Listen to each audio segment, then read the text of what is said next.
Hi, Miss Cornea. Now, I'm going to review another movie called Hellboy. Dun, dun, dun, dun. I love the music that's playing this. Okay, so the movie opens up with the Nazis opening a portal from another dimension, assumably as hell, and the Nazis getting murdered except one and two. The other one got the Nazi leader. That was the ball guy got sucked into the portal, and something came out, and it was a baby Hellboy. The baby Hellboy was adopted by this father figure that doesn't really get fleshed out in the film. In fact, the young man of him gets more fleshed out than the old version of him that's in the main story. So instead of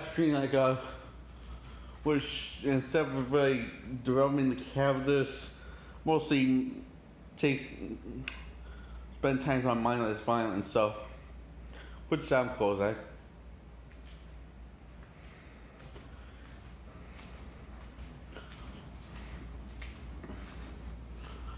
So this is actually one of the better movies that came out in the early 2000s. That's what I meant to say, 2000. So Hellboy gets adopted by this father figure, and years later, he's now a full adult. Still likes Babe Ruth candy bars, which, because of his dad, showed him Babe Ruth's candy bars, and he instantly found them very addicting since he first adopted him from day one. Very cute, actually, scene.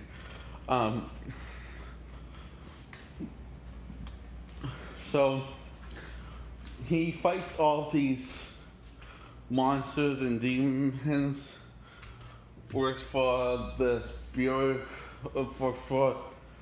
that fights back on us and this bland, unboring, uninteresting guy. The guy that somehow has more personality than Spider-Man from the first two Spider-Man movies. Still, is he likable? Yeah. Can't say the same thing, well, for Maguire's first two Spider-Man films. Against he's likable. It's just such a boring form Spider-Man fire. Anyway,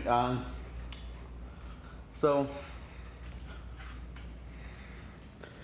where was I? Oh yeah, so he is now working for the bureau that Hellboy is working with.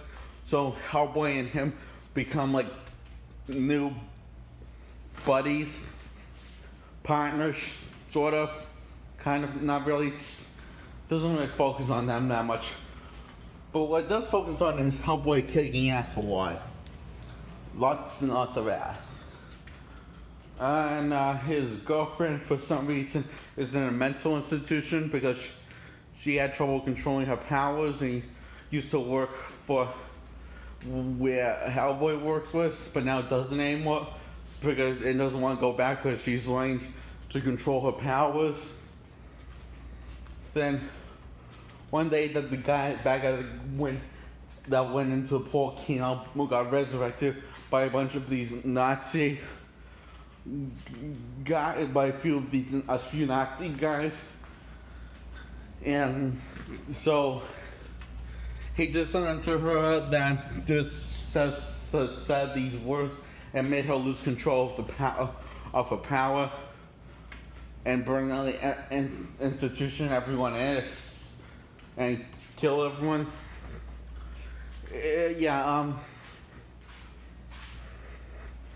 Hellboy is a very unusual movie.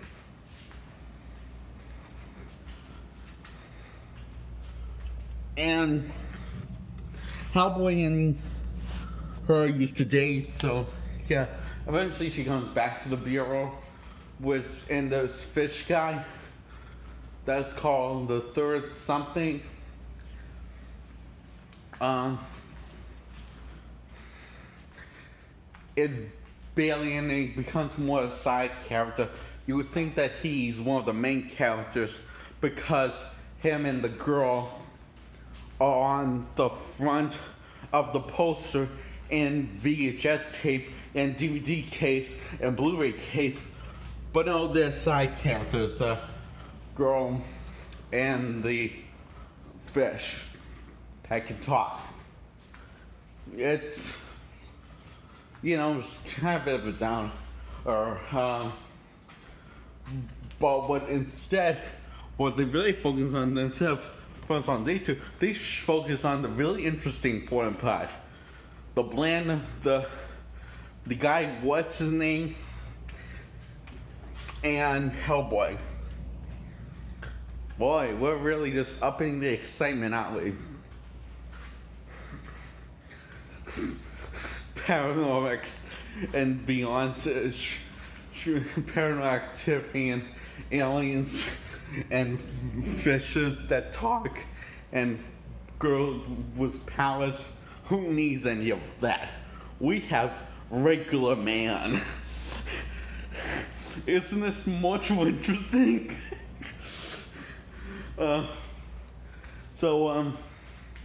Anyway, Hellboy thinks that he's trying to steal his girlfriend. Regular man's trying to steal his girlfriend.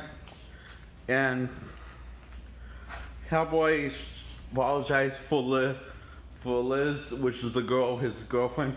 Liz, the way he looks like, and he wish he could do something about this, but that's just where it is. And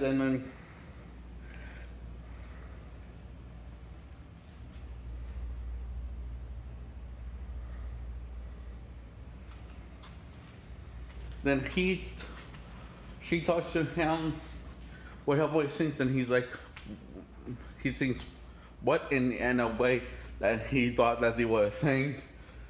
And this is during the third act of the film. Oh, after the dad gets killed, yeah. Very quick, but thanks to Rob Pearl's performance. He gives such a good performance, you know, the dad and Hellboy didn't really got that fleshed out together, didn't really got that much screen, only share one screen time.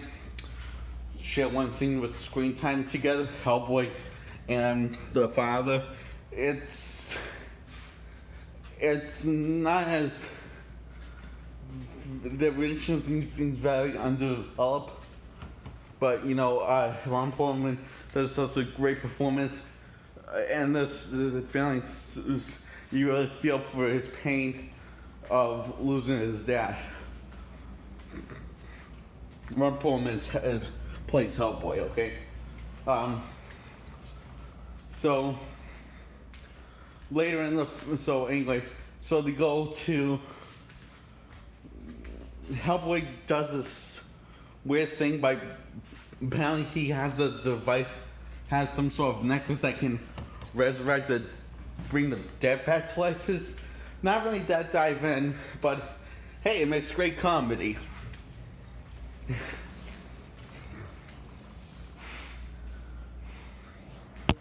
So who knows character development when you can have laughs?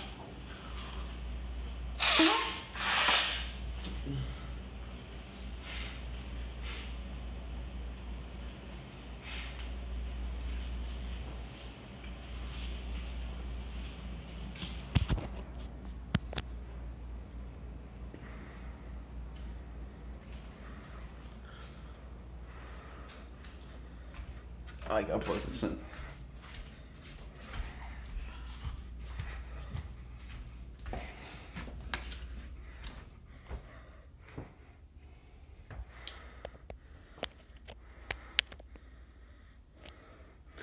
So anyway, the bad guys get the drop on, get the best of Hellboy, and Hellboy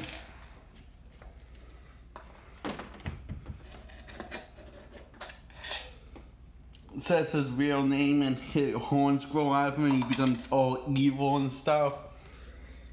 He grows his horn and he becomes all evil and stuff.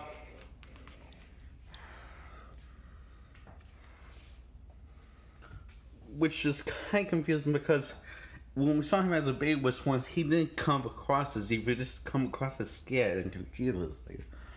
So that opens a big plot hole that's never explained in either one, in one or two. And the bland guy, regular man, throws him his father's necklace that's a cross, and after Hellboy remembers who he is and breaks those horns off of him and saves Liz from being sacrificed to open up the portal to there's a dimension, but it's kind of obviously hell. That is the phrase to say it because it's PG-13. Yes. Very stupid, isn't it, in this command?